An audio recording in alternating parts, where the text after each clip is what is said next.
Hello, welcome to This Old Geek. I'm Mike Esker, and I got this package in the mail today, so I'm going to open this up and see what we have inside. I always get so excited when I get a package in the mail. It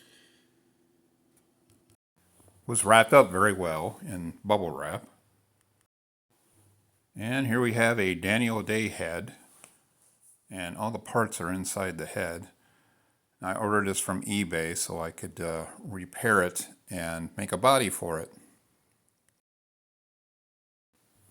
This hook that they have in the hole back here, that doesn't belong there, so I have to take that out. The hands were stapled to the arm and they're rusted, so I am pulling them out. Here I'm taking the pull string off the mouth, and I'm not even going to use it because it was pretty bad shape. I'm using detergent in a bucket of water to clean the plastic parts. There are some metal parts in there, but I'll make sure everything gets thoroughly dry so nothing rusts. After I let it soak for a while, I take everything out and scrub it with a toothbrush and wipe it all down, get it all cleaned up. Everything inside and out. There are some scrapes and imperfections on the plastic parts, but I'm not too worried about that. I'm spraying WD-40 on the rod that's inside his mouth because it was rusted. Since I threw out the old string, I'm using this thin cord. It's very strong. Same kind of cord that you use for like beaded necklaces and things like that. I clamped the cord to the bottom of the jaw. It was just held on there by a staple. Now this is elastic cord that I am putting on the upper part of the jaw. And I run all the strings through the mouth, just like so. Slip the mouth into place. And this is how it looks inside. Now this hook goes in the back of the head. This is what the elastic is going to get tied to. I tie the elastic nice and tight, double knot it onto the hook, and then I put it right in that notch in the back of the head. I cut off the excess. And as you can see, the mouth works. Now I sold all my other ventriloquist dummies, so I didn't have a reference and I didn't have a pattern to make the body. So I just got these photos from the internet and I'm just using them as my reference. And I'm just going to make everything going by what I see here. I measure the circumference of the neck, so I give an idea how big I want the body to be. This is my starting point. Once I'm satisfied with the measurements, I get it all marked onto a piece of paper.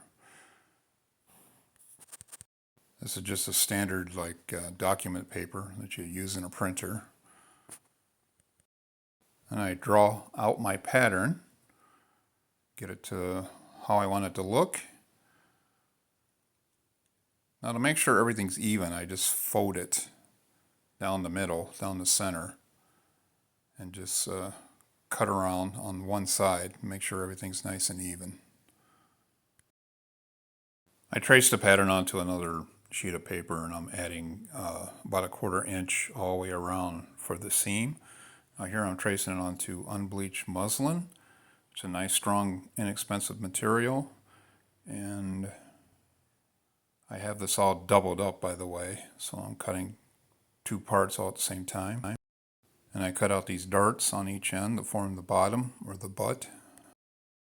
Once I have the 2 body parts cut out, I pin everything first together, then I sew it. Now I'm turning it right side out. Now for the neck hole, I tuck it down inside a little bit, maybe about a 1/2 inch down inside, and then I'm going to sew around. You want to be able to get a wire through there, so you want to leave some room for that. Now I'm stuffing this with fiberfill, and you want to make sure you get it stuffed as full as possible so the head doesn't sag when you put it on. I measure the circumference of the wrist just like I did with the neck. Cut out my pattern for the arms, once I get my measurements right. I trace it onto the unbleached muslin. Now I just folded the muslin over, so I only have to sew on one side. And there you go. Making sure that the hand is going to be in the proper position against the body, I slide it into the sleeve, and then I'm using galvanized wire, which I'm wrapping around the groove that's in the wrist, and then I'm going to twist it together, make it nice and tight, and that's what's going to keep the hand secure to the arm. When that's all done, I turn it right side out, and then I have my hand nice and secure on the arm. Then I stuff the arm, just like I did the body, with fiberfill, and I do it only halfway, because then I'm going to sew. So this is going to be like the elbow part. Then I stuff fiberfill into the upper part, making sure it's packed in real good. You want to pack everything in real good. And just like the arms, I draw a pattern out for the legs and feet. And I get that all pinned and sewn. Turn it right side out. And just like the arms, I stuff it to halfway, then I sew. That's going to be the knee bend. And then I stuff the upper part, making sure it's all packed in there real nice.